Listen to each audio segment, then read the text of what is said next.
Tuelekea kaunti namba 26 ambapo baada ya mahakama kumwachilia huru gavana wa Trans Nzoia George Natembeya kwa ukosefu wa ushahidi kuhusu kesi iliyokuwa inamwandama, baadhi ya wakazi wa kaunti hiyo sasa wanashinikiza kujiuzulu kwa maofisa wakuu wa EACC.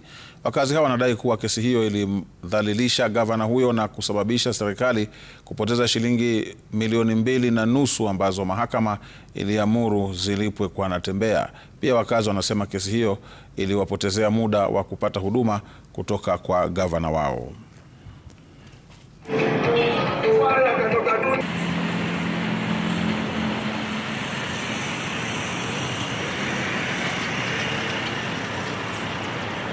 Kwa hawa maafisa wa EACC wasitumike na serikali ama na vyombo vya dola kuintimidate wale watu ambao wanaambia serikali ukweli, lakini wakuwe independent, kwa sababu EACC is an independent body and wanafaa wafanye kazi yao independently bila kushurutishwa na mtu yeyote.